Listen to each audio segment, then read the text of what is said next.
we may just start now, and we will record this session. Welcome you all fiercely, and thank you to our speakers, Juan Ferrer and Sara Garzon, for being here, and also our fellow students that are part of the seminar. We are happy to have our second and last open session of the Visionary Ecology seminar, organized with Eli, Balmaceda, and Cara, and me at the Rachel Carson Center. For us, it's very important also to acknowledge the participation of different fellow colleagues. For example, last time Jacinto, Peliowski, Sofia Rosa were also participating. So we had previously another open session, and we have been trying to conduct this in a very horizontal way. I consider myself a student. I'm learning through every session. I think it's the same for Cara and Eli, and I'm looking forward to learn from Juan and Sara today. Sadly, Sahi won't be able to make it today, so Sara will present a video and present also a bit of the work of Sahi Wakahara. The outline of the session will be this brief introduction, followed by the speakers' presentations. We will start with Juan, then comes Sara, and then Sara will also present a bit of Sahi's work because they are colleagues. And after that, we will have a question session. For that, please remember to write down your questions down in the chat, and you may be able to ask their speakers at the end of their presentations. Another thing is for those questions related to the exam and to the creative workshop that starts tomorrow. We will answer those at the end of this session when the speakers are gone, because they have tight schedules, so they don't have to hear our own structures of the workshop. But you're welcome to join us at the creative workshop anyway. I'm happy today to have this multi-species encounter as the main topic to be discussed. Briefly, we had a reading session last week on multi-species studies, but just to remind ourselves, is this moment in which social science are aware of not only other cultures, but also other beings, more than human beings. Therefore, this idea of the otherness becomes also non-human otherness. And well, today we have interesting projects that also develop interesting perspectives on this issue. For example, Juan with shrooms, with the mushrooms, the fungi, and also Sara with the rewilding, the collective rewilding. So they have really interesting insights into this. And the idea also with the intersection of the multi-species encounters with visionary ecologies is also to vision, or to play a bit as a thought experiment on possible possible ecological interactions with these non-human fellow inhabitants of our planet, and also imagining these differences different behaviors and different interactions that may arise when we relate differently to shrooms, to also plants, to other animals, and so on. So said that, thank you all for being here. And I will now present Juan Ferrer. Well, I know Juan because he's also from the same country as me, from Chile.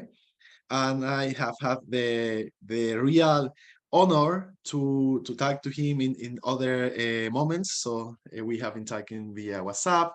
And the work he has been doing since the last year, since 2016, if I'm not wrong, Juan, is being the curator and the co-founder of the Fungi Museum, Museo del Hongo, which is in a way a mushroom itself, a fungi, because it sporulates in different places of Chile and the world with different creative projects.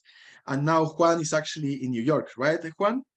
Where he's conducting, he's studying his master, if I'm not wrong as well. Now he will present a bit of his projects and work and some reflections on the multi-species world. So thank you for being here, Juan, with us today. The stage is all yours. Thank you so much for the invitation. Oh, can I screen share? I don't have I'm not allowed to. Um, but yeah, I will tell you a little bit more about how I encountered fungi in my artistic practice. I'm a designer. As a, can you see the PDF? Is it okay? Good. So yeah, the Museo del Hongo or Fungus Museum, it's we're 7 of us. We've been working, well, this last year, the team expanded a little bit more, but I didn't have much of a relationship with fungi before 2015, when Juliana Fursi, the founder of the Fungi Foundation in Chile, with Camila Marambio, that's visual arts curator, prepared this project that was mainly like a convergence between the importance of fungi and the performance arts. And in that moment, I needed to do an internship at an NGO. So I started working with Juliana because of this project of Justicia el Reino Fungi. And I started like mostly doing a graphic design thing, preparing Juliana's presentations for different festivals. And then, yeah, I mean, I encountered this world that I thought that we needed to make some justice because it was recognized as an independent kingdom. I don't know how much do you know about fungi, but I'm doing a little bit of a biology class. The fungi kingdom was classified as an independent kingdom on 1969. That if you think about it, it's like very late regarding biological studies. And then in 2015, there were like these 7 kingdoms of life proposal. But then we were like, what are fungi? It's the main question that people have, like, what are they? What do they do in nature? And well, fungi basically are the organisms that are in charge of the absorption and the decomposition of the organic matter. They are ubiquitous. I mean, they are everywhere. They are symbionts. I mean, they do not live without another substrate. They grow always in a substrate. And their study is called mycology.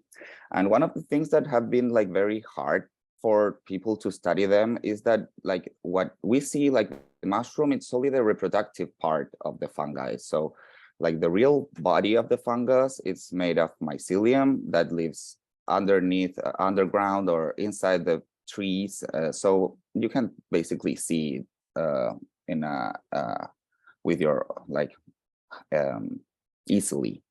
And then these organisms are like fundamental for life in the ecosystem. All the consumers die, and what happens with all this organic matter that needs to be decomposed in order to the other organisms to get those nutrients? These organisms also form these mycorrhiza that are basically interactions between all the organisms in the forest, and they like metaphorically they develop this coexistence and they co-develop themselves, and fungi basically teaches that every part of life is interconnected. And they are calling like this like the forest internet, that because all the organisms really communicate in chemical signals. And well, there are some fun facts that the biggest organism in the world is it's a mycelium that lives in Oregon, that it's actually destroying the whole forest, but still it's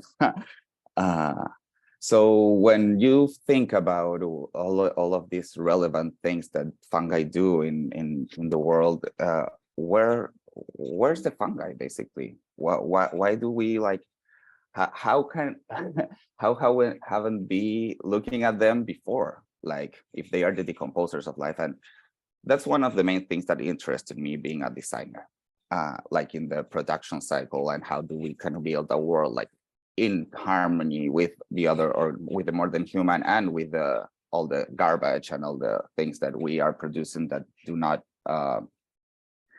that we can get rid of, basically. So my research started, well, finding some people, designers that were doing biomaterials, some artists that were doing bioart with fungi. Well, we know Paul Stamets with the microremediation proposals. And also in that time, there was an exhibition at the Natural History Museum in Santiago that was pretty inspiring in terms of engagement with people, right? Like, how do we engage these audiences with these unknown organisms? And in a closer way, I've always had this feeling that people doesn't get too much into science because it has like this academic or cryptic language that it's distant from most of people. And then in Chile, we have this slang that it says vale callampa or vale hongo, that is what's like, it's worth mushroom. It's worth a mushroom. There's some even like marketing campaigns that, well, they were thinking about school, that school was worth mushroom, was so unethical. But anyways, we took it like as an opportunity to really like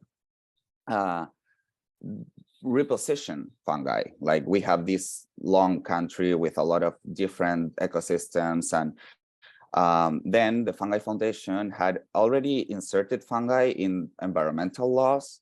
So it was like a great opportunity. I'm thinking about how language like builds our realities, like to start doing this engagement and science communication thing around fungi to inspire basically an encounter with the more than human, and specifically with fungi. And as I was saying, like, museums for me have been, well, they have been evolving from these archival monolithic institutions to develop more new experience, to try to write new stories and new narratives. And in that way, we thought the museum could be like a mushroom, doing like some biomimicry there. And it works as a pop-up museum. We work with local people every time we do site-specific works. And in that sense, it's very connecting and engaging with those, because we're trying to answer the questions from those people, basically. And for the first, for my thesis project, actually, in my undergraduate design thesis, we co-founded the first show. That it was like a very introductional.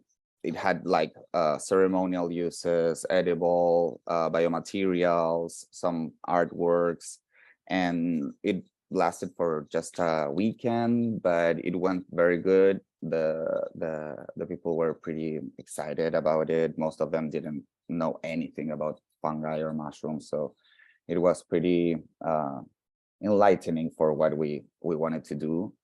And after that, well, like, everything exploded a little bit, and we did this show in Museo de Arte Contemporáneo de Valdivia, where we invited Ivan Navarro, that's a light artist from Chile, because we wanted to like basically enlighten all this and make visible all these things that were pretty much invisible. And also, like, fungi were like enemies for museums in terms of archival and conservation. So we wanted like to really disrupt those concepts and grow mushrooms inside the museum.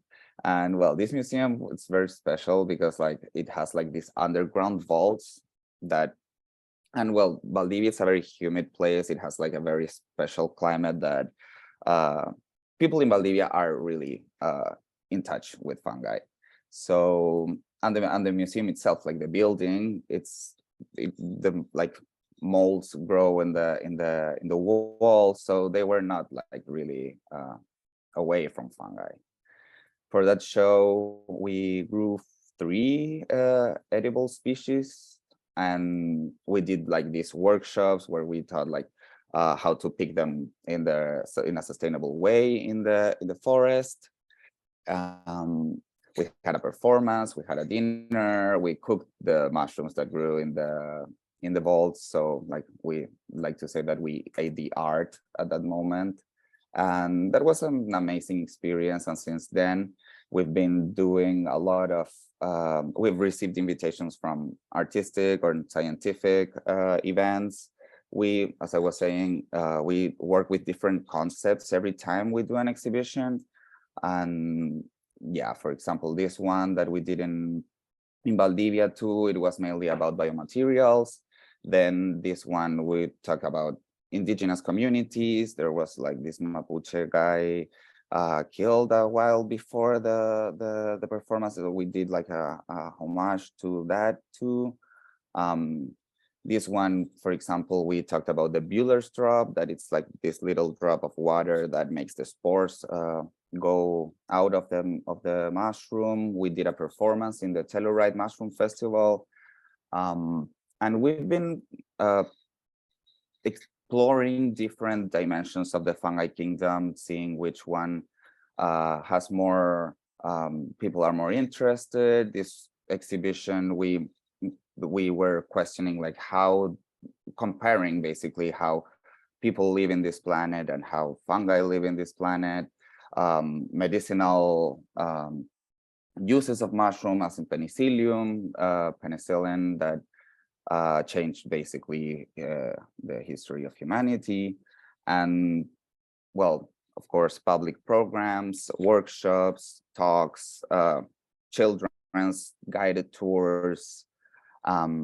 For one of the shows, we developed a virtual reality experience that was very successful and was like selected at Sundance. That was like a major accomplishment for us. And the idea for this show, for this piece, was that you became the mushroom itself. So you could live like the life cycle from the spore, like going to a polluted environment. Then you went like underground, you formed the mycorrhiza, you had to degrade some toxins, and like you remediated this whole space, and you came out again to the surface as the mushroom, and then you became a spore again. So you could live like the whole life cycle. And that was very special. This piece has a very special place for me, because like it's really like you can generate empathy, like this kind of technologies allow you to do that. So it was very cool. We had a show in Ars Electronica too. That was our first virtual show. This was made in the pandemic, and this show also has like it's very significant because we were in the middle of the pandemic, like a lot of death. The virtual room had a corpse basically that was being decomposed by different fungi, and in that sense, this show was like about the fungi that live inside of us and that and on us. And think about that, like we are also like ecosystems, and that we are unique and in extension basically.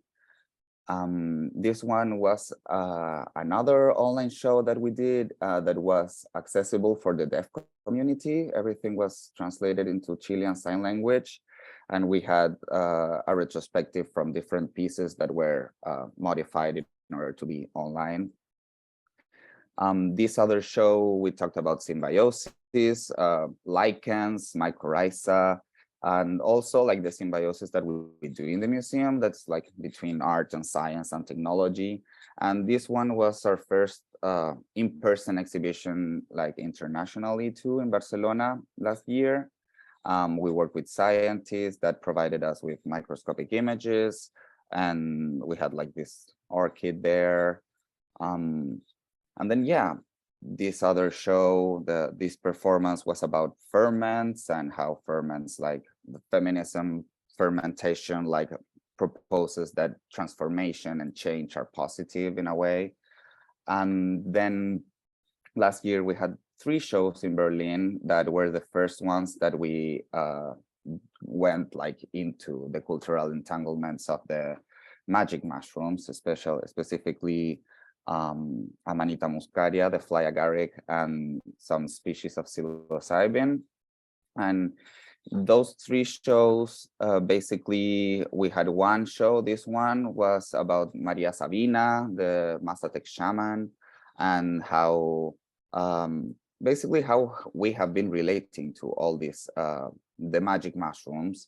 This was another show that it was like the introductional one that talked about how all mushrooms are magic. Basically, they just have different kinds of magic. You know, they inspire us. They give us tools, like both metaphorical and practical. So this Romy Gonzalez, this artist, painted like the whole room as if we were underground, and we had performance too, installations from Alana Lynch that talk about decomposition and some biomaterials that there are no pictures here. And we also had another show in a laboratory that that they grew medicinal mushrooms actually. So it was pretty nice to like have this other venue that wasn't like an art gallery or like more of a citizen science thing. That is something that we want to like encourage too. And then in that sense, last year we implemented an educational program for children of 5th and 6th grade that has been amazing. Like, children are totally marveled by these organisms, and it has gone very well. We're gonna do it this year too. And yeah, that's Carola. We talk about kombucha. We do art. This program, it's like based on projects, so it's not like it's always practical, and there are always activities related to the contents that we're sharing. So yeah, that's the thing. Museo del Hongo, the Fungus Museum, it's like a mycelium itself, and it connects like art practice and science and local communities and design and architecture and some ONGs. And yeah, we're like super happy, and we think that we feel like the fungi, the mushrooms chose us in a way, like to keep engaging people with this amazing organisms. I mean, they changed how I looked at how life works. So yeah, that would be pretty much what we do and what we've been up to this last years.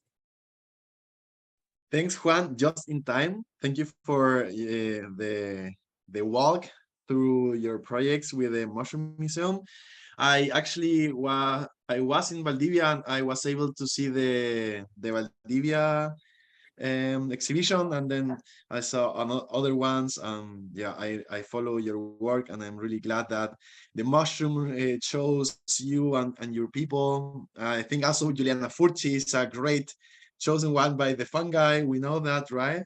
And I also love the way that at the end of your talk, you mentioned this you reflected on your emotions related to how this, all mushrooms are magic, not only the and the ones that are hallucinogenic, but also this changes us, right? The interactions with other species. Questions, please, for the end of the session, so you may write them down, peeps. And now Ellie will present Sarah. Thank you, Juan. It was an amazing presentation. Thank you so much, Juan, for that amazing presentation and work. I'm a big fan of Museo del Hongo. So now I'm going to introduce Sarah. It's an honor to have you today with us, Sarah. I'm going to briefly read your biography. Sarah is a curator and writer based in New York. She has contributed to various exhibition catalogs, trade magazines, and art magazines, such as Arts of the Working Class, Ocula Magazine, and Hyperallergic. In addition to her museum experience, Sarah has curated exhibitions in Croatia, Mexico, Colombia, and Ecuador. She is a founding member of Collective Rewilding, a working group that investigates the intersection between art, ecology, and care. Sarah recently curated the program La Rebelión del Coyote, Un Regreso a la Tierra, for the 2022 edition of Materia Abierta, where she analyzes the relationship between indigenous and Afro-Indigenous technologies, plant intelligence, and futurity. So actually, Sarah's presentation is about these last indigenous futures, environmental justice, and this is, of course, all also connected to the multi-species encounters we are having today. And I just wanted to add that I was lucky enough to be part of La Rebelión del Coyote, this program that Sara created in Mexico, which is actually called Materia Abierta, and I really recommend, I highly recommend.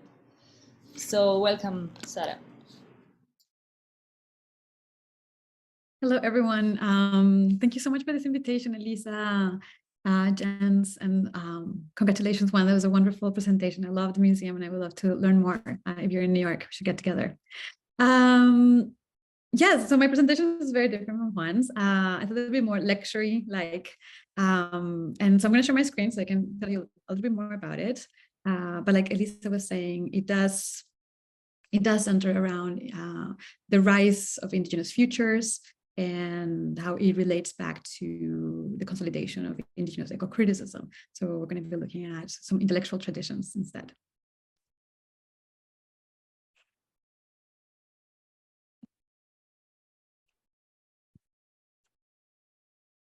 Also, feel free to cut me off if I'm extending myself too much. It's hard to cut down some of this very extensive research. But yeah, I just want to say that my interest is in indigenous eco-criticism and futurity stems from my dissertation on Latin American art history. And more importantly, it centers really on the 500-year commemoration of the conquest of America. This was a commemoration event that took place in 1992, and it really lasted an entire, or it was organized in the duration of an entire decade, right? From 1982 to 1992, and it really lasted until 1994, certain kinds of events that went a little longer. And the commemoration of the conquest of America, or the arrival of Christopher Columbus to the Americas, spearheaded a number of debates as to the right characterizations of the events of 1492. Spain, of course, characterized the events as the age of discoveries, right? Celebrating not necessarily the past, but the future.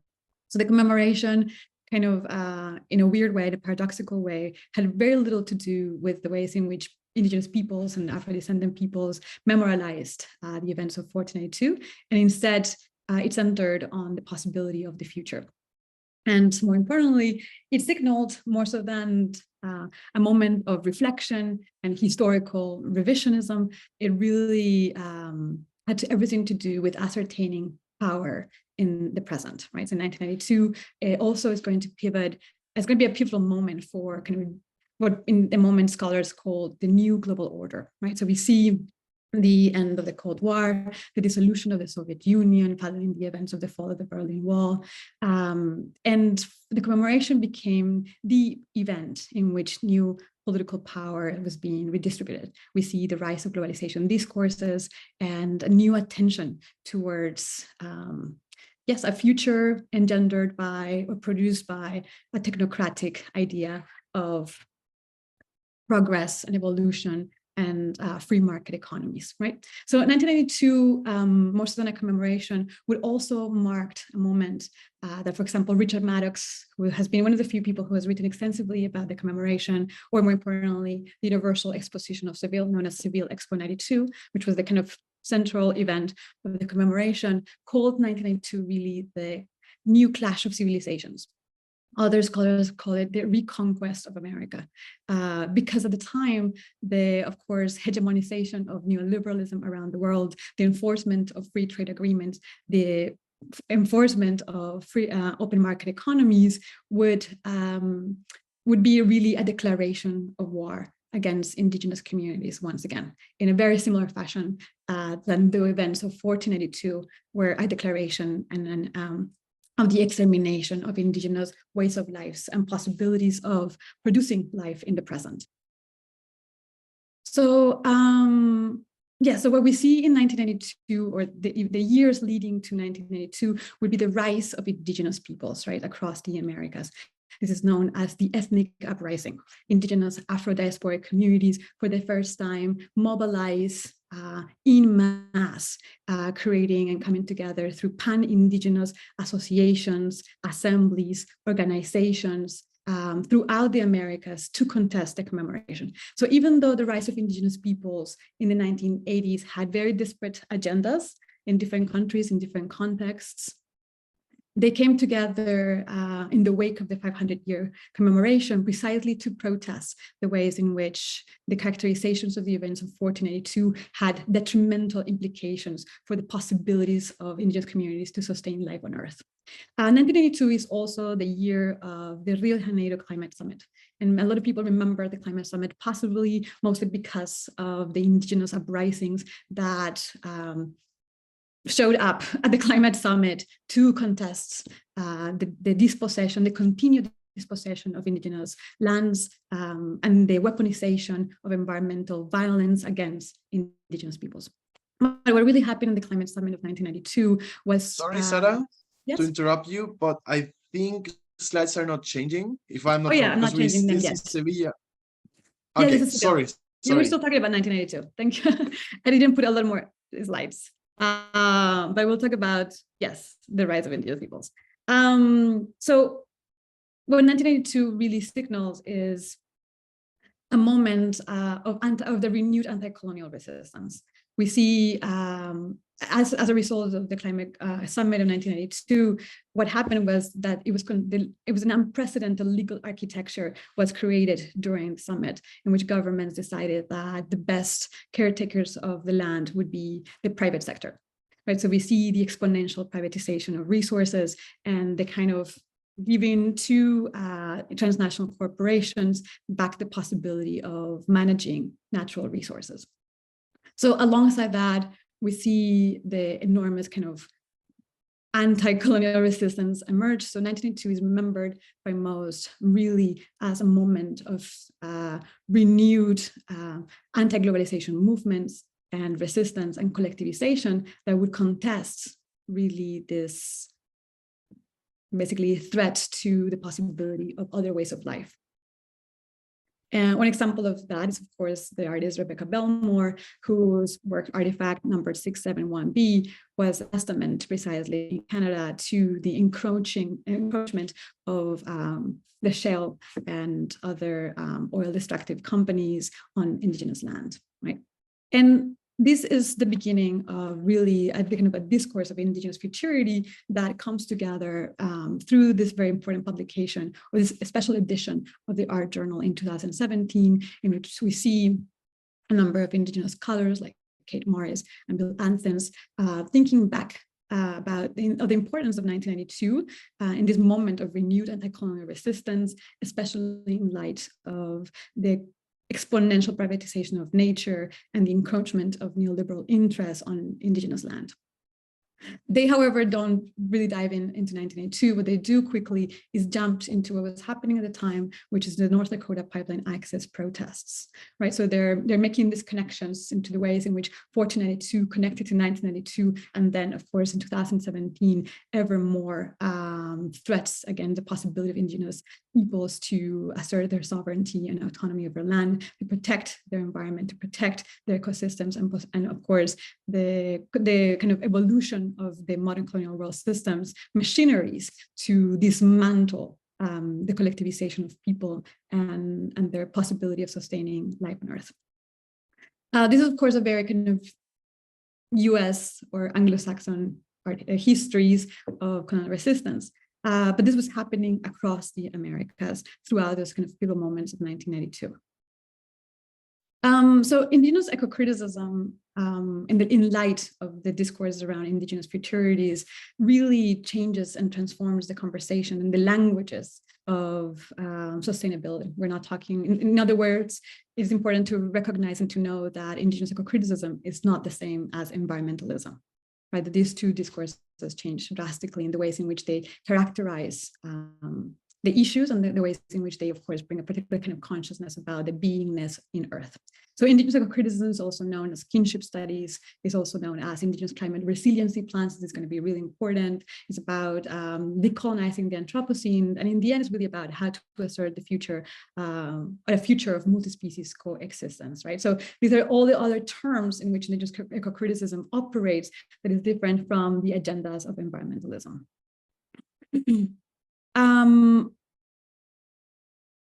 And so in people who have been in recent years really contributing to the discourses of indigenous futures through the lens of indigenous eco-criticism, note, of course, that indigenous futures, and this is something that, of course, comes out of that journal, is founded upon the need to look back in time, to look back to the future, right? To look into questions of ancestrality, questions of memory, and a particular kind of relatedness to climate change that didn't see and does not recognize end of the world scenarios and climate catastrophes in the ways in which other communities do, right? So in the end, indigenous futures entails a particular kind of refusal to end of the world. It's not the same as, of course, climate negationism is just a way of characterizing and repositioning the ideas of the end of the world, because they don't see, and most importantly, climate change and climate catastrophe as something that's happening now and in the future,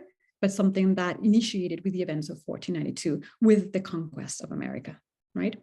So climate catastrophe has been the sentence of death and extermination that indigenous peoples have to survive and been resilient against. That's why it's called the climate resiliency plans, because the histories of indigenous futurities have more to do with retelling and memorializing the histories of resistance, of thinking through the ways in which indigenous communities have survived the Anthropocene, have survived climate catastrophes since 1492.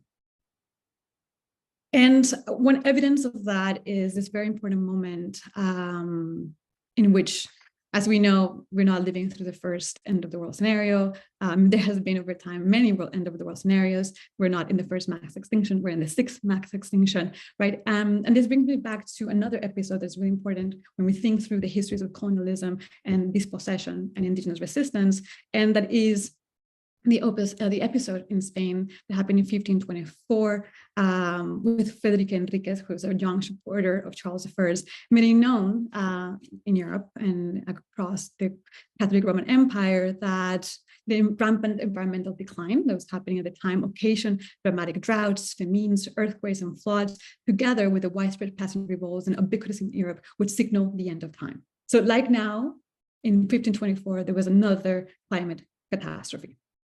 Enriquez, moreover, however, was not alone in this apocalyptic interpretation of current events. His voice was one among many more prophets and astrologers all over Europe who were also predicting that major catastrophes would coincide with the conjunction of planets and Pisces that year.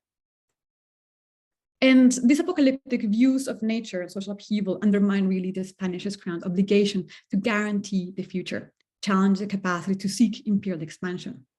This, of course, obliged then the crown to develop, and this is very important, a redefinition of nature and translation into recognizable and functional representations. What this means is that they were interested in new images of nature, right?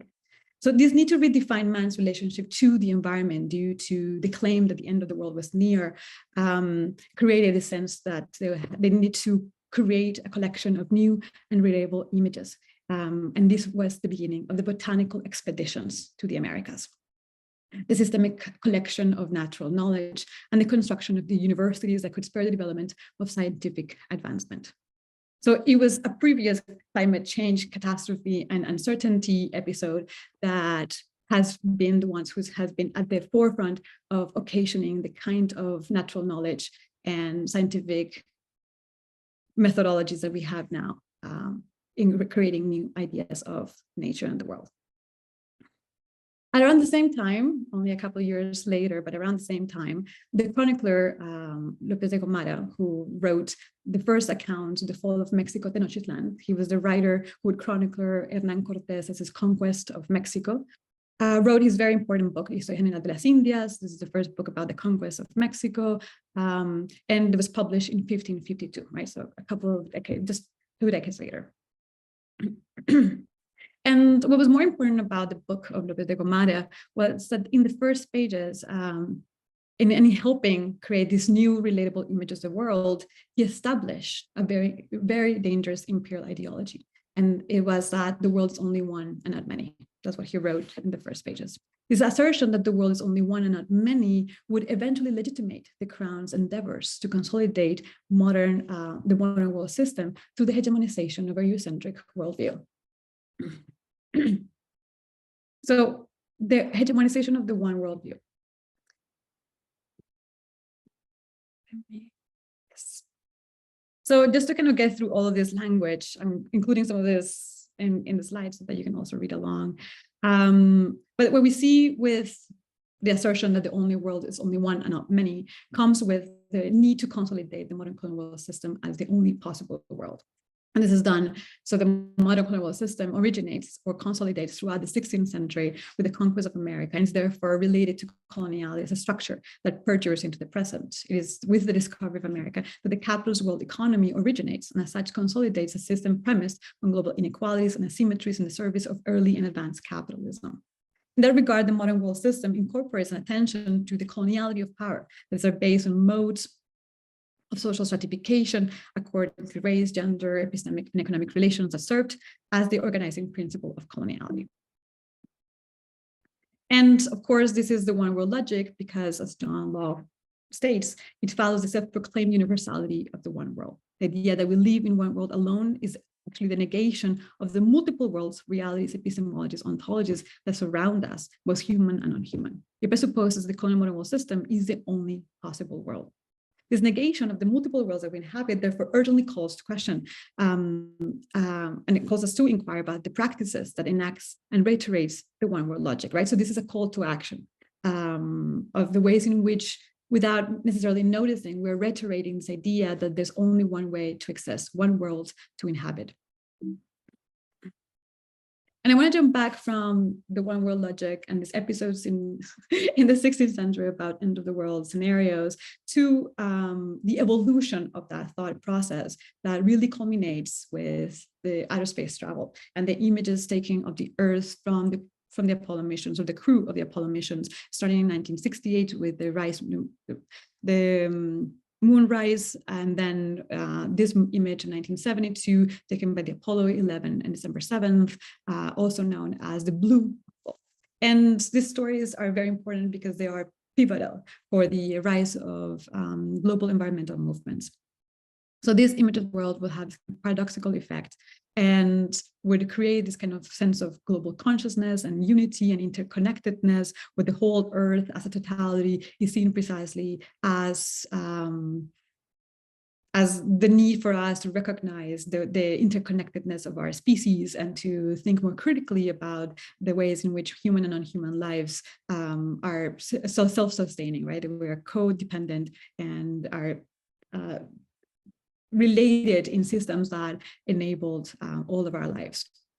So of course, these are the rise of the environmental movement in the 1970s that initiates really with Earth Day in 1970. We have people really fighting for the idea of the future once again through the realization of the impending kind of environmental changes that were occasioned by the industrialization of the 1970s and so on. But what this image signifies more so than anything is particularly a culmination in the processes that were initiated by the Spanish crown in the beginnings of the botanical expeditions and so on, in the search for this new redefinitions of the world as image, or the imaging of the world. So Ronaldo Vázquez, who is a Spanish scholar, wrote very succinctly about the implications of the blue marble to speak about really what would come out of this sense of planetarization that was enacted through the looking at the Earth as an image in its totality. So he writes, on December 7, 1972, the Apollo 11 crew took the first photograph of Earth, blue marble. This photograph accomplishes the Renaissance geographer's dreams, right? The 16th century's dreams of reducing planet Earth to an object of representation. It's a moment in which the anthropocentric gaze achieves, as it were, its historical completion, the absurdity of its totality. The conception of the Earth as a prison, the will to emancipate the human from Earth, and the reduction of Earth's representation are all expressions of modernity's world as artifice, the anthropocentrism, and its loss of Earth as relation. Blue marble comes to signify the transmogrification of Earth into an object of appropriation, representation, consumption, and waste. It signifies, in other words, the forgetfulness of Earth as grounding precedence, right? So while for some, the Earth, the image of the earth signified precisely the sense of interconnectedness. In reality, to look at the world as picture only achieves the absolute objectification of earth as resource, right? As something that is external to humans, that is something that is basically just in the backdrop of human action, and of course, therefore, just a wasteland for human waste. So what Ronaldo Vasquez is really saying is that the implications of these views of the earth would culminate precisely in this, the totality or the consolidation of this sense of earthlessness, right? And earthlessness is a form of negation, or being outside or separated from the earth. However, it represents the irretrievable loss of the relational diversity, right? The actual sensation that we live in relational worlds, because we reject or deny there being more than a way of existence, right? The rejection signals the irretrievable loss of the relations that hold, therefore, alternative trajectories to hope, alternative relations to earth, to community, to language, to bodies, to ourselves. In short, alternative forms of world in the world with earth. This negation, this earthlessness as negation, is again a reiteration of the one world logic, that the monocultural world system is the only possible world and the only possible way of being and existing in the world. And these negations, as Vasquez will delineate, are precisely the rejection of other possible ways of world making and other ways of sustaining life on Earth, which is, of course, the case of indigenous peoples. So just to get a sense of this language, world in the world, the pluriverse means paying attention to the relational models in which worlds relate to each other, which runs counter to the modern colonial world systems' effort to continue de-worlding the world or imposing the one world logic by obliterating and rendering inexisting other modes of creating worlds. In that sense, and just to get a sense of the pluriverse and how this will connect back to the indigenous social struggles, we see the pluriverse as a vision where the earth is a whole living being always emerging. So I get all these announcements here. Encountering discovery and the imagination of different forms of planetarization in which human beings, along with other beings, can coexist, enriching each other. But the pluriverse, or the multiple worlds, or the world that is not the one world logic, but a world of many worlds. However, a multiplicity of forms of world making does not simply imply a multiplicity of perspectives on the one world. This is the one world logic, but alternative forms of constructing reality. That is, notions of the real that stem from different and situated ways of creating ontologies, epistemologies, and interjectivities that are in turn capable of relating to each other and the environment. In fact, Michael Baker elaborated on pluriverse by delineating that ontologies are defined as ways of enacting worlds through lived stories and assumptions about the kinds of things that exist and their interrelations that make sense of the world. Practices and thinking come from and comprise our knowledge and understandings of what exists. Different roles are enacted in processes, practices, and stories that comprise different cosmologies, thus entertaining multiple roles, creating imaginaries for forms of the real that establishes the conditions for different and perhaps even insurmountable worlds to exist together. So the question here is also raised by another philosopher, Kelly Oliver, around the images of planet Earth is, how do we share the Earth when we don't always share the world, right? Again, these are ways of world making and creating realities around the meaning and significance of the relational intersubjectivities that create the world. That's the multiple worlds that we're heading towards, right? The recognition that we can habitate more than one way of world making. And so the contrast to the earthlessness that is signaled by the images of the world and imaging the world, or thinking of the world as an image, as an object. Sorry to interrupt you, Sarah. Yeah. We are over time, so I hope that, okay. Yeah. I'm almost there. So earthiness is precisely an understanding of modern ways of world in the world's artifice as earthlessness, to understand coloniality ways of unworlding the world and alienating relations in the world, and to think of decoloniality as a form of radical hope for ethical ways of life. So all of these thinking are just ways of calling to come back to Earth.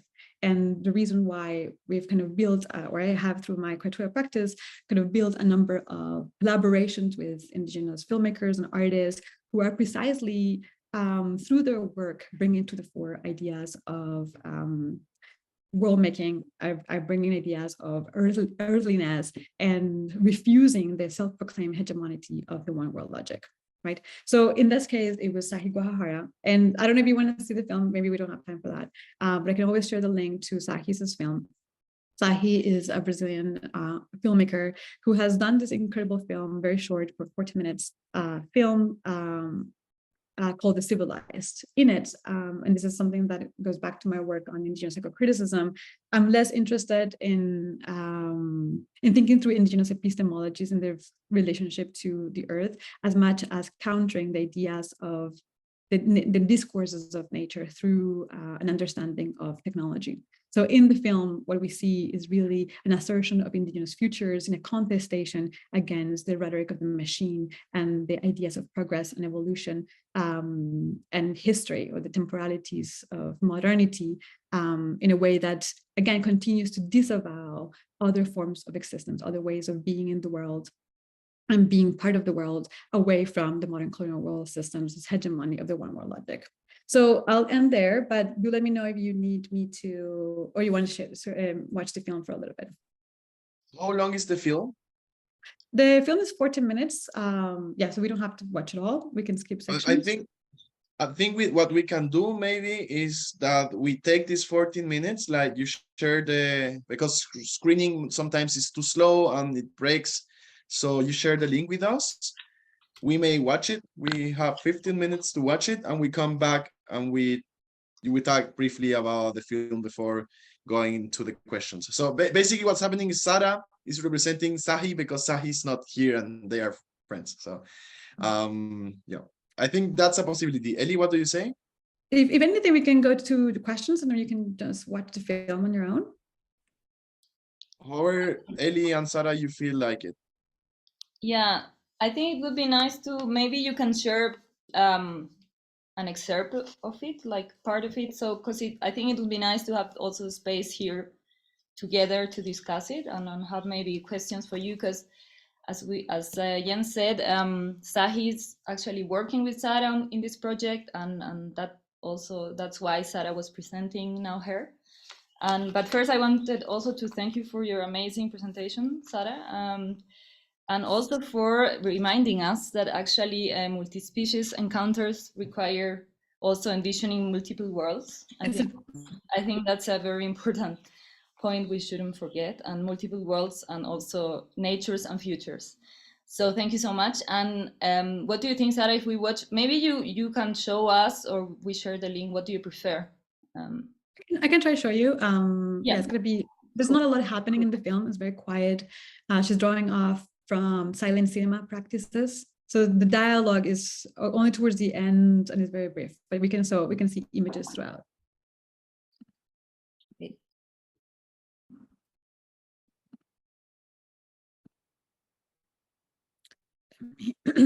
Let's take a second.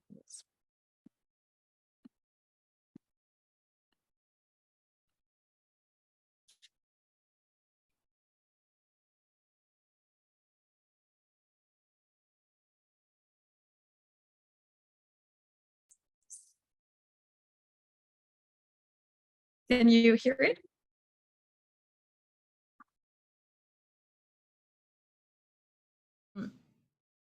Is the sound coming through?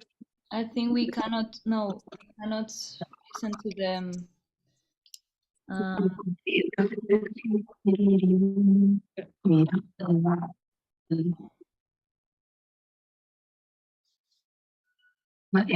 Otherwise, we can, do you have a link? Yeah. Yeah. But please don't share. This is not a shareable link. Do not distribute this link. This is not for the general public. Yeah, that's an important point. So maybe we watch, how long would you say, Jens? 5 minutes or 10? We normally do this in our sessions, because otherwise, normally it's always something happens, like the sound, or it gets stuck to the image, and it's very frustrating, especially for artists. And I try to also defend their work, because that's very frustrating for as an artist when your work looks, so let's do that, and please do not share the link. Yeah, so you can, maybe just give people 5 minutes. You can scroll through the film. towards the end, this will be more dialogue. So if you want to center towards the end, that's smart. Okay. So see you all in 5 minutes, and then we have a question round for Juan, Sara, and also Sahi's work. we can give 10, or do you mean 5? It's let's say 10 minutes. Okay, then. Okay. Okay.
So we're back.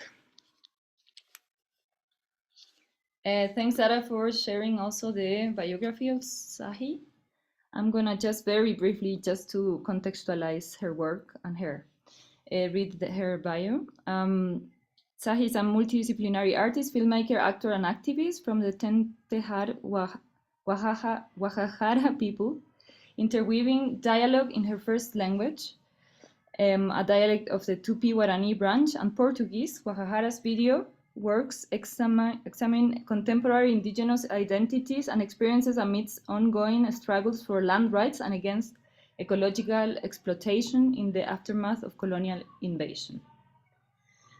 So now we open, I don't know if you, Sarah, want to add maybe a little bit of info or background of the film, or we just jump directly to the open space to discuss. And we can discuss it. I just want to briefly mention that, of course, the film is very influenced by science fiction accounts and questions of technology, and they relate back to issues of ecology precisely because of the ontological implications of idea of discovery that has real implications in the lives of peoples and the identities of contemporary identities of indigenous populations, in that it reasserts the belief that indigenous peoples, but Latin Americans at large, are only the objects of scientific discovery, are never precursors of science and technology. So in my research, I just want to say that the way in which I engage questions of indigenous eco-criticism is actually through technology and through the redefinition of the technological, employing kind of the influence of indigenous social philosophies in the redefinition of an idea of technology that does not revolve around a Western idea of technology as being neither universal nor neutral. So it's a very complex kind of sound of things, but in the end, indigenous eco-criticism is less about conventional ideas of nature and ecology as much as about the discourses around the ways in which nature has been weaponized against indigenous peoples and the dispossession of indigenous lands. I'll just say that briefly. Thanks. Yeah, that's very interesting actually, because it's all what you said, very related to many things we have been exploring this semester in the Visionary Ecologies seminar lab.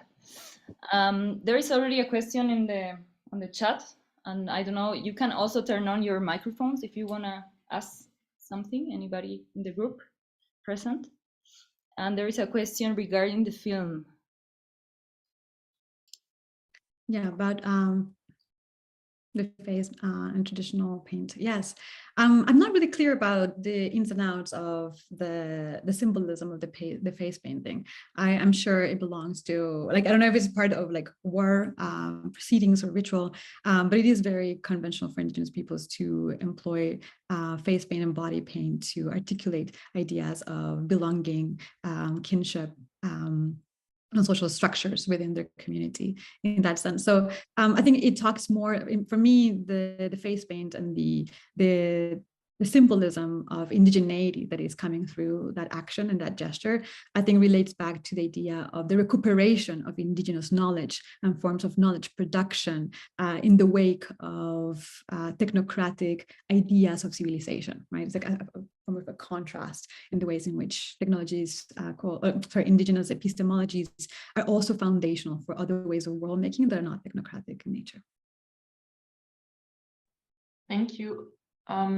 I was just wondering, because I think depending on the meaning of the painting, the movie could have different messages. So yeah. That's great. Yeah, I'm sure it has multiple meanings. Yeah. I think Renzo has a question. Just very shortly before Renzo, what's this space? I'm really curious to know the place where she did the film. Is it like? I think it's a couple of sites, but actually one is inside a museum. They're not as necessarily spaceships. They signal forms of spaceship. There's a storage in there. I think she's going to read. So one of the reasons why we're collaborating with Sahin that I want to show this film is because I've commissioned a continuation of The Civilized. As you can see, it's a very short snippet, I think, of forms of ideas that she is working through. So this collaboration will allow her to, and commission, will allow her to expand on a second chapter of The Civilized. And it's going to be a film that really dives into questions of ancestral technologies and forms of indigenous social thinking that focuses more on socio-technological approaches to technology as opposed to continuing kind of centering around ideas of technology and science fiction. Thanks. Yeah, I watched the last part and it looks a bit like a spaceship or something like the power plant, whatever. I was wondering. So Renzo, you can. Thank you very much. Thank you, Sarah, for your presentation. I have a question related to what you said. You mentioned in one moment to Rolando Vázquez. We have one notion, it's called Especies de Colonia. But in that sense, taking this notion of Especies de Colonia, in which sense you wash your perception of your subjectivity inside of indigenous population, indigenous cosmovisions? What is your subjectivity that you created to understand them, and after that, project it to your imaginaries? In which sense do you reflect about that in your own work, in your own research? Because for me, it's a big question for us, because you know that we are immersed of symbols and imaginaries, but it's outside of these particular cosmovisions. We are talking in English now. So as you will know, in which sense, how you capture the subjectivity, because it's not the same, say it, yeah, indigenous people and the cosmovision, but being the qualia, the qualia is the subjectivity, internal subjectivity, how we interiorize it and how we reflect about that in our own perceptions, everyday life. So thank you very much, Sarah, and thank you for. Thank you, Renzo. That's a really good question. It's a very complex question. I'm trying to think of it a way that could be succinctly explained. Yeah, I think it's a process. I think this is a process of unlearning and a process of, I think, of course, your observation that we're external to some of these cosmologies. I'm not a member of an indigenous community, so I'm always will remain very external to that. And this is why I focus my research on delineating the histories of resistance, the histories of indigenous peoples as collective organization, as opposed to lecturing on indigenous epistemologies. I'm saying I am only noting how artists, through their work, think through indigenous epistemologies and cosmovisions to undermine Western self-proclaimed universality in thoughts and in practice. So my work maintains itself at the margins of indigenous cosmovisions in a form of respect and observation that processes of decolonization for myself as a researcher and as a person, as a human being, requires precisely understanding what these other worlds make possible, which is to live outside the modern colonial system, to puncture, I think, the self-proclaimed totalization of coloniality and modernity. So it kind of opens these windows, I think, of the possibility of re-existence, more so than a claim to partake and be part of those. That for me is foundational. So my process is one that is, of course, in process, is ongoing, in one that is, it tries to internalize, as you said, some of these thought processes and actualizes in ways that are more relatable to my own existence as an urban white mestiza person who only imagine what these cosmovisions really entail in practice. I'll keep it short, but it's a wonderful question. Thank you. I don't know, maybe Elisa, do you want to, who's first, or if there's questions maybe for... Yeah, now Julius has a question. Yes, thank you very much for those great presentations. And I was wondering about to maybe hear a bit more about this concept of the pluriversal or plural worlds. I'm not sure if I got it correctly. It was there like as the contrast to this one world concept. I'm not sure if I fully understood this concept, but it sounds really interesting to me. So I was wondering if you could elaborate a bit on it and the implications of it. Yeah, I kind of want to go back to the slide because I think it's easier to see it in writing, and that's why I kind of had all that text. I usually don't use text in my slides, but because these are concepts and they have long traditions, I think it's easier for us to read. So I'm going to share my screen again just to that slide for us to go back to the concept of the pluriverse. But in the meantime, I'll say this. The pluriverse, I think, is a provocation that originates from precisely the overwhelming realization that the one world logic was more ubiquitous than we would have imagined, that the world that we have been constructing since the 16th century and that claimed itself universal and hegemonic wasn't so much so. And this realization, I think, that became widespread across Western thinking, I think emerges also in the absolute crisis of modernity, in the absolute catastrophe and ruination of the worlds that we live in, right? In the impossibility of providing the possibility of the future, right? So facing the uncertainty of the future, we start seeing that the modern colonial system, that for many, and even for decolonial thought and post-colonial thinkers throughout the 1980s and 1990s, coloniality and modernity were absolutely it was unthinkable to think outside of them. Many will say, and people that, for example, propose these ideas of comparative modernities, people were really unsure that we could exist outside of modernity, or we could exist outside of coloniality. And so the pluriverse emerges as kind of an evolution of intellectual thought that is also known as the ontological turn.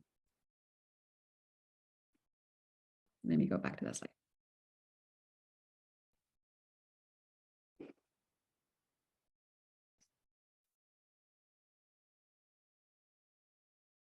So there's many definitions of it, and I like the idea that the pluriverse is also something that the Zapatistas, the National Liberation Army of, the Zapatista Army of National Liberation in Mexico also claimed as early as 1996, which is that we want a world where many worlds exist, right? So the call for the multiple worlds has already existed in the 16th century. I mean, that's why it took someone in 1552 to claim that there was only one world, even though we knew that many worlds existed, right? This is an ideological idea that the one world is hegemonic, is a political tool, is a machine, is a technology for the disavowal and negation of other ways of world making. So the pluriverse in general is the assertion that other ways of world making exist, that they are possible, that it's possible not to just have ideas about the world, but it is possible to create entirely different and many times incommensurable, right, irreconcilable ideas about what reality entails. It is not just about, oh, we think about the world in X, Y, and Z, is that we exist in the world completely different from other people, that the relationships that we create with other species, that the relationships that we create amongst ourselves, the meaning and significance that we give the world is absolutely oppositional to ways in which other people create those relationships, right? And create meaning and significance and create relationships, right? So the pluriverse is a recognition that there are many worlds around us. And all of these worlds are not always human. I think it's something you guys have talked about in the seminar, right? These are worlds created by plants, by fungi. These are worlds created by animals. All of these entities are world makers. In many instances, and this is something we were talking back in Mexico with Elisa, plant intelligence is one of the fields of intellectual thought and practice that enables a consciousness of the ways in which we live in the world of plants, not the way around, right?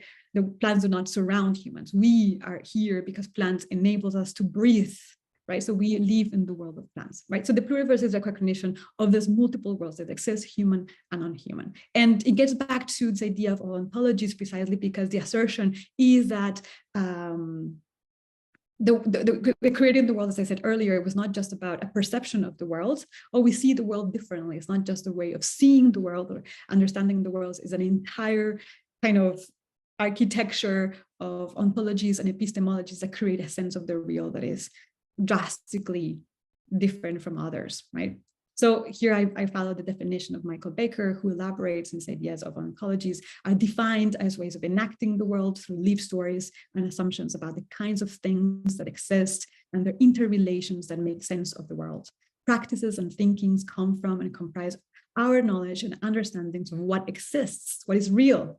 Different worlds are enacted in processes, practices, and stories that comprise different cosmologies, thus entertaining multiple worldings entails creating imaginaries for forms of the real that establish the conditions for different and perhaps even insurmountable worlds to exist together. So this is a lot of language for really saying, well, there are really, again, like I said earlier, different ways of creating relationalities, ways of existing in the world that do not follow the premise that, for example, the human and nature divide, that humans and nature are separated in this kind of ontological duality, and that we have this kind of evolutionary path that is distinct from other species, right? All these theories and kind of perceptions of the evolution of the world and the meaning of being in the world are not unique. And they are contrasted by others. So this is very complex, but I love that question. And the point here is to say, well, there are other ways of world making, and even though modernity and coloniality seems to be so incredibly ubiquitous and overpowering that we cannot possibly perhaps fathom the possibility of existing outside of it, the pluriverse demonstrates over and over and over again that there are other ways of establishing those relationships. So I'll cut it there.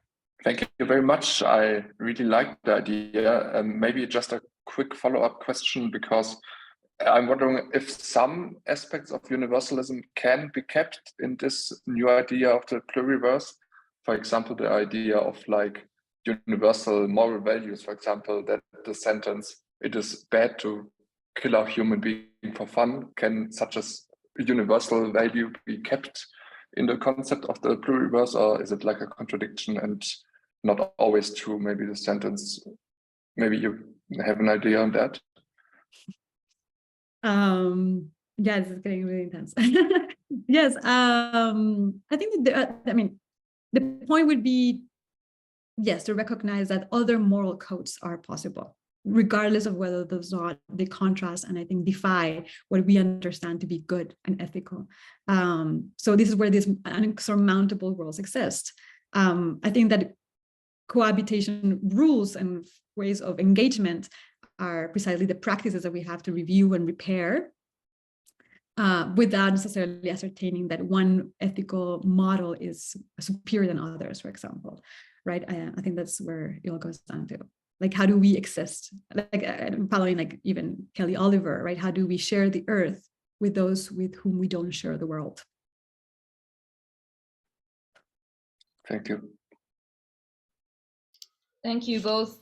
I kept on thinking about something that Juan said, but that came to my mind with what you just said, Sarah, that actually we are not all only like related, right, to ecosystems, but we are actually ecosystems. We are multiple, and we embody ecosystem. And that's also a very nice quote I wanted to bring in from Juan. So now, Jens. Thank you, Eli. I have a question for Juan related to a piece of art that was presented by Jacinto Pilovsky last session on your work relating fungi and human bodies. And my question is, how can mushroom inspire us to decolonize bodies?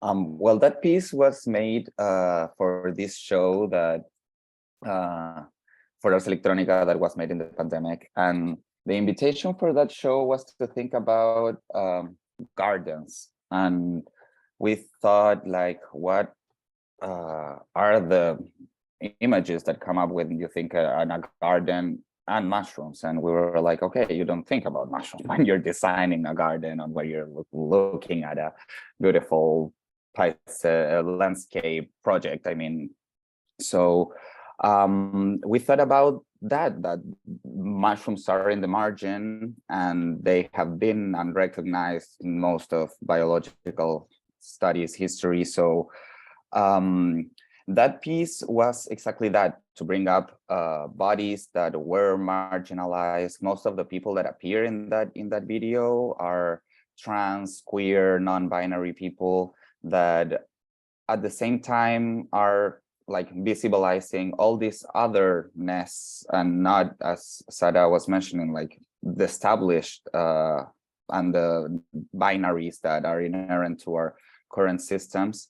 And in that sense, the video starred like 10 Chilean mushrooms that grew in different parts of the body and that looked like body parts.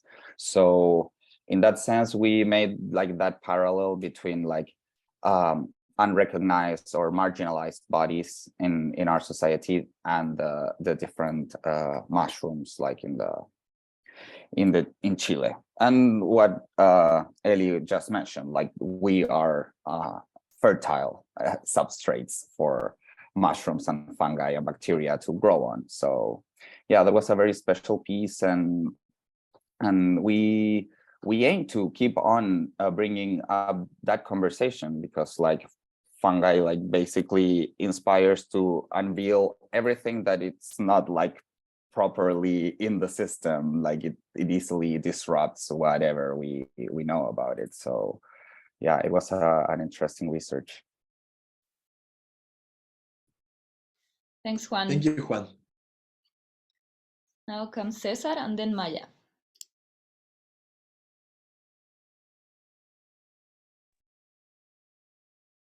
Hi. It's a question for Sarah. It's a complex one. I come from a space of praxis, and I've been following lots of reflections regarding decolonizing the Anthropocene, and I have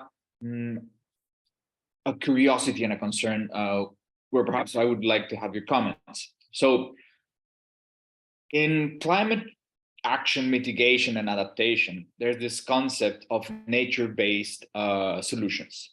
And this concept, from my perspective, comes from indigenous traditions. So it would be an interesting act of decolonization to acknowledge this technology as perhaps indigenous climate resiliency plans, actually. And in that regard, I've seen only one relevant exercise, which is the work of Julia Watson on local traditional ecological knowledge. And I would like to have your thoughts on this, and perhaps if you know about Julia's work, or have you, more or less, how do you navigate these two ideas? Thank you. Help me a little bit to unpack that. Can you say that? So what was the question in other terms? Yeah, just again, how do you see this possibility and the tension between nature-based solutions being used by, let's call them the main proponents from these technocratic spheres that are colonial in many ways, using terms and technology that comes from indigenous spaces, such as, which is the nature-based solutions, because all of them come from this indigenous knowledge. And if you know of certain studies or practices or curiosities that analyze this relation. Yeah, I think that there's very few that analyze the relationship. Like you said, I think it's a complex relationship in which the co-optation of indigenous knowledge happens over and over and over again. I think we're all guilty of that. But I will say that, at least for me, when we're thinking about decolonizing the Anthropocene and the studies that think critically about environmental studies, or even action-based anything, is really about demystifying the idea of nature. And I think that regardless of the co-optation of indigenous thought, indigenous life is so entwined in the process of cultivating life, in the process of being in nature so differently, that the invocation of it's not a practice of sustainability. Is really at the core not an environmentalist practice. So it's being co-opted, of course, for commercialization, for intellectual processes of academization, and so on and so forth. But it doesn't equate to the work of being in land. It does not equate to the relationships and being. So I see, and I always teach my students. So I had this class last semester, Art, Ecology, and Care, where we're talking about the intersectional approaches to ecology from indigenous, Black, feminist, queer perspectives. And I think the lessons of all of that through that scholarship is the impoverishment that we have as Westerners and Western people have been trained in Western traditions and intellectual thought of the impossibility of even understanding how to begin to relate and repair those relationships for ourselves even. So I see indigenous thought also as a place of incredible, not only resilience and power, but of a very complex production of relationships, again, because they're not idyllic, right? With Elisa, we were talking about this back in August with the rise of the coyote, to see people harvest the land for 9 months and then see that crop go to waste because it didn't flourish, because a climate thing did not see it flourish. Like the vulnerability, the level of risk, the level of entanglement that you go into and redefine yourself precisely through an idea of precarity, like Anna Singh's idea of precarity, which is not material precarity or decay, but more so this constant sense of vulnerability and collective vulnerability, is something that is incredibly hard to grasp unless you're doing the work, unless you're there to disembody, like undo this idea of the human as being external to nature. So you become incredibly generous and reciprocal, and you engage in processes of a mutuality and co-adaptation because you understand that you depend on those. And for us who do not live of the land, who are not grounded, and our thought is not situated, it becomes incredibly difficult. It's so abstract. It's almost impossible to grapple with. So I think the criticism and the task is here to also understand our impoverishment, our particular limitations, enormous limitations, to even begin to understand indigenous practices and thought.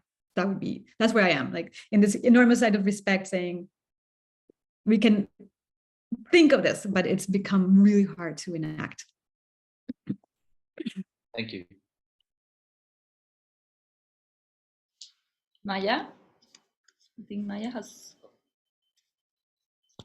Yeah. Yeah. Hi. First of all, thank you to both Juan and Sara for presenting.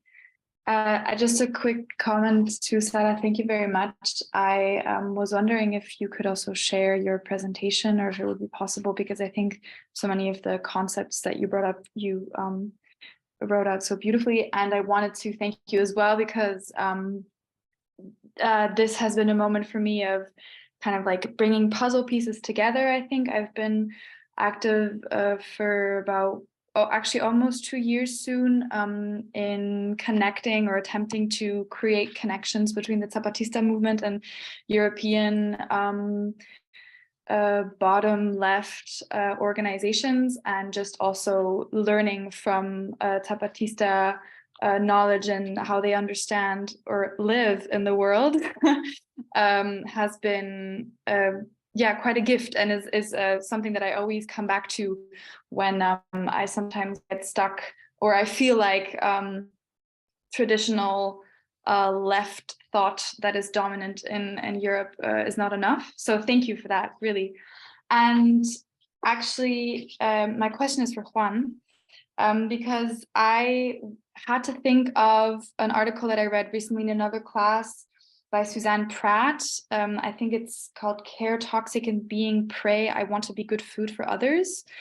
And this article is very weird in so many ways, but I had to think of one of the things that you just said, or had to think of that article towards the end, where you said that we are, or maybe it was Elisa, but you were referring to Elisa, that we are fertile substrates for fungi. And I don't know, could you, I guess it's an open question, do you have any more knowledge on that you would like to elaborate on, or maybe also on the question of being good food for others, for fungi? I would love to hear if you have any thoughts on that. Well, there are these suits that some companies are developing, in which you can get buried in it, and then the fungi like eats your own body. I mean, there's some like becoming good food could mean like then you go into like maybe composting and vermicomposting, like when you are like thinking about recycling, basically, like when you like, well, eat waste, then your body will taste like waste. It's like that kind of logic, right? So when we were developing this particular exhibition, like as I was saying, in the middle of the pandemic, we were surrounded by death. the whole planet, we're in like some kind of depression. So what we aim to with that show was to think about our own decomposition and how like and recognize the fungi that live on us and the bacteria that can grow on us, and that's the mushroom boreal suit. And yeah, I mean, it's a thing. It makes you think about like how are gonna be what's our relationship with recycling? I mean, that's what I'm thinking about. Like, how do we engage with recycling? And fungi, basically, for me, it recycles the narratives. And how do we think about death? It's like there's no death, basically, when you think, or maybe fungi are the interface between death and life.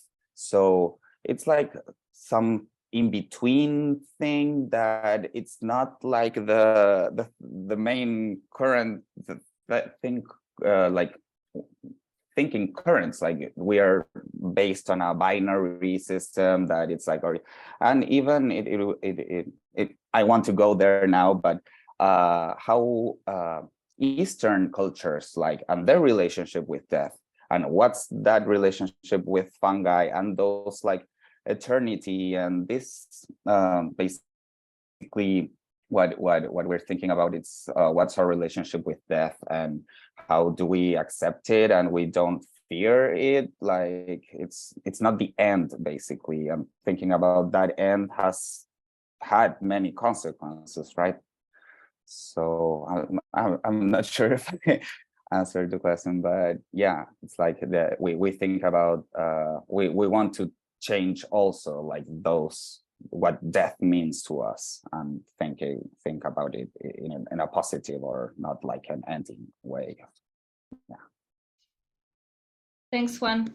I think that's a nice also bridge with what Sarah said before, between, yeah, as you said, like these life and death cycles, right? Especially in Western societies, and then these linear narratives, right? That Sarah was talking about.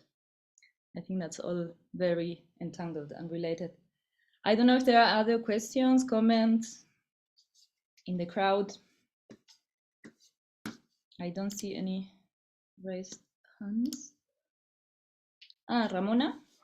Yes, I get a question. It's maybe really trivial, but it's for Juan, and he had this saying that about it's worth mushroom. Maybe you can explain that a little further. I'm very interested in language and what it says about deeper thoughts, maybe. Yeah, totally. I mean, when I mentioned language was because of a slang that's in Chile that basically positions mushrooms as that they are not worth anything, that they don't. But then there have been some research about like really fungi with these chemical signals that are being interpreted as words. And like, I mean, one of the latest readings that I had, that Robin Kimmerer's Braiding Sweetgrass, that she proposes that we to like remediate our relationship with nature, we should like relearn the language of nature.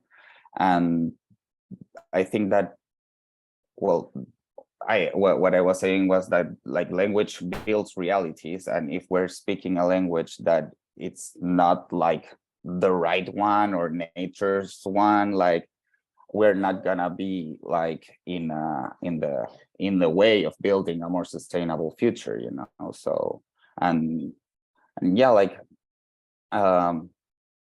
we have to pay attention to like, I think what language has constructed in our realities now. And like there's this mycophobia, like a common mycophobia, where people like just are fearful of mushrooms, or they see one and they kick it. And like how do you really engage with fungi in your everyday life, and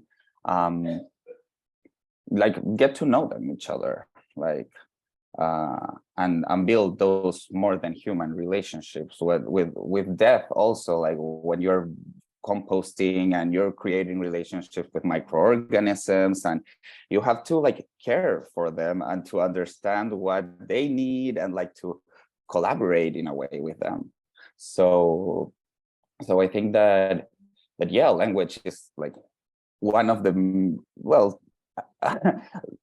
coming up with new concepts and new words. Like we know these contemporary thinkers that are always like creating new words. I think it's like creating a new world. So it's a very interesting way to engage with the more than human. Thank you. Now the other Ramona.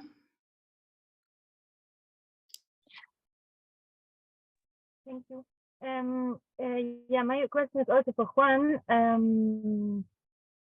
was because I was thinking because I used to live like, I don't know, like 6 or 7 years ago, or I was not living, but for a few weeks I was in this project, and it was called the Fungi Academy, and it's a project that is in Lago Atitlán. It's like a community that do like it's not like they do research about mushrooms, and they grow their own mushrooms and do workshops and stuff about mushrooms, have this bus going around sharing mushroom knowledge. And they have one in Lago Atitlán, and then they have another one in Antigua, and they opened another one, I don't know how many years ago. But like the whole your whole research and your whole project about the museum and everything really reminded me of them, just that they do it maybe more on a like more bottom kind of level. And I was wondering if you ever heard of this project, because I don't know, it seems like it would fit good. I didn't hear the question well. What's the name of the project, Ramona? I will write it. It's called the Fungi Academy. The Fungi Academy. Yeah, no, we haven't collaborated with them yet. And then I have another question. Would you consider kombucha as a mushroom or as a microorganism? Kombucha is a symbiosis between bacteria and yeasts. And yeasts are the unicellular fungi, the only ones that are. So kombucha is made out of fungi, but it's a symbiosis between many microorganisms that ferment the sugar in the drink, and like they are good for your gut, basically. they really help digesting food. So yeah, drink kombucha. Don't put alcohol in it. Like there are some cocktails now that have like vodka kombucha, and it's like, what? You're killing all the organisms. So yeah, it's I was thinking about what you were saying at the beginning, but I lost the train of thought. Sorry.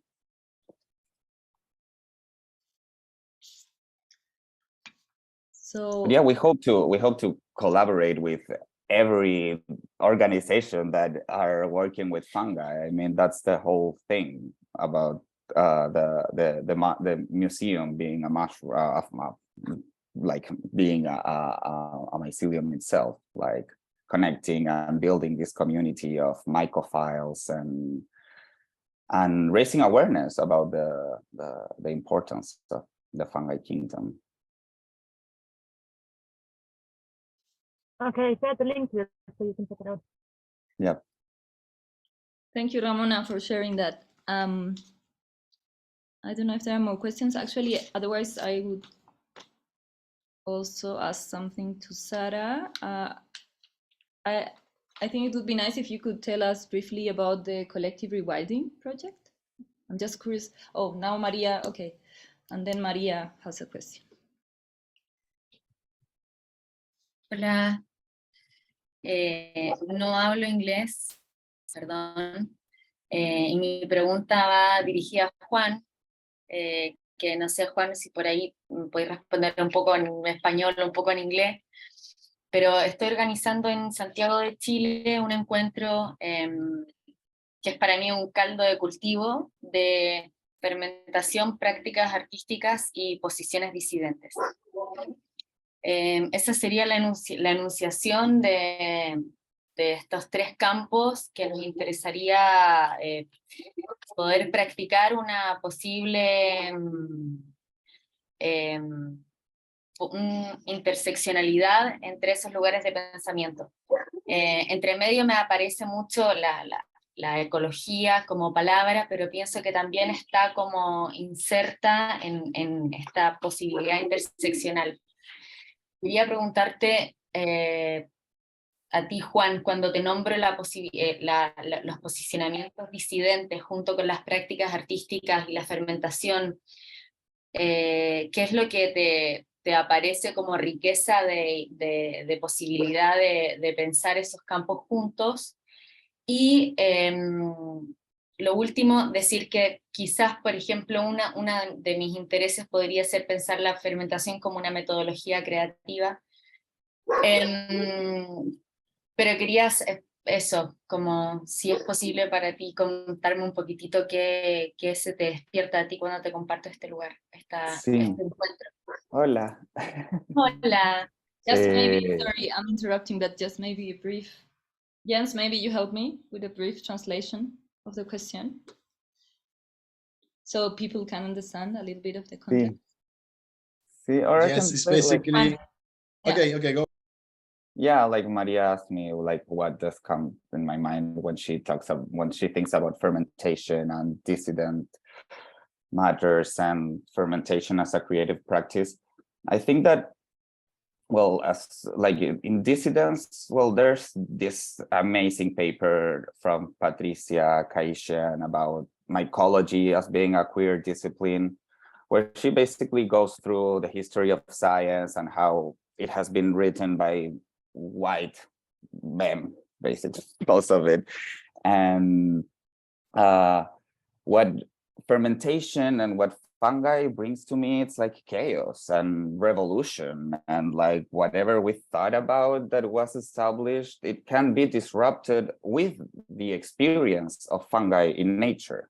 Como en la naturaleza, el binarismo, there's not binarisms actually, and like dissident bodies or like transsexual or hermaphroditism, and like there's a whole span of possibilities that have been like silenced in a way, and in that sense, I think that fermentation itself holds like this other relationship that has to do with eating, food chains, and how do we conserve our narratives, even like la fermentación, you have to like build a container and use a container for that, and that also brings up Ursula Le Guin's like the carrier bag theory of fiction, and how like how containment and how that narrative can also open up a lot of other possibilities for us to engage with the more than human, and to like, yeah, those places to create stuff, I think that are the most important ones now, that we need to like change our narratives, because like we can't, I mean, I showed a picture of the world like full of garbage, and like it's, if we keep on doing this, it's not gonna be possible to live in this planet anymore. So I think that those places to create now are the ones that can bring up really, really interesting like results for an interesting discussions about how are we engaging with the more than human.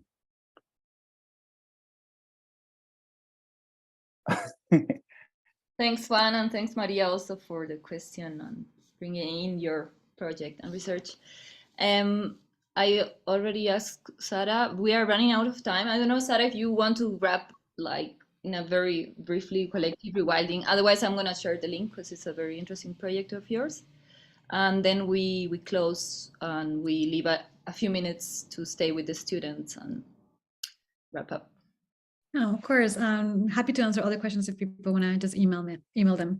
Yeah, collective rewilding. So this is an organization slash kind of research project that we started in the pandemic. And it's really a kind of a curatorial think tank that premises on this idea of looking at the intersection between curation, ecology, and care. And it does so by really tackling the culture and nature divide, right? Really addressing not only the importance of kind of environmental thought and consciousness, the struggles of land and land dispossession, and violence at large, right? But it does so through precisely thinking critically about the role and the complicity that art and art institutions have had and have played historically in consolidating this kind of hegemonic ideas about the world, especially the nature and culture divide. So it asks, I think it's a reflective question that looks at what cultural practices can do, not only to enact environmental programming and ecological kind of ideas, but to transform really the ways in which art creates an idea of landscape, of nature, and premises precisely on the idea of kind of an intersectional decolonial approach to curatorial practices. So we have a lot of projects. One of them has to do with the role of tourism and mass tourism and the ways in which institutions at large need to become more accountable to their many worlds that surround them in thinking and managing about what it means for people to continue to work through the world as if the world was a picture, right? Thinking of the world as a backdrop of human action, and what is art doing to reiterate this idea of the world as picture, the world as representation. So I think it goes back even to this idea of why I always show the blue marble. Because in the end, it asks how in the rise of contemporary art practices have become so ubiquitous representations of the world and nature at large. What are these images doing, really? How are they functioning to generate a question of situatedness? Are they really bringing viewers into the picture, or are they creating ever more distance between the world as picture and this disassociation of the world as trash, or an object of appropriation and representation? So I think it's a critical inquiry into the ways in which art exhibitions and artworks and artists and curators in particular deploy the imagings of the world, and thinking more critically about what is a step forward into the absolute, like a paradigm shift, really, in thinking about institutionality, otherwise, or artistic institutionality, otherwise, in ways that entertains an intersectional approach and a multisystemic and multispecies approach to curatorial practices. So these are huge questions, but in the end, we tackle them through slightly different projects that question the idea of the world as picture.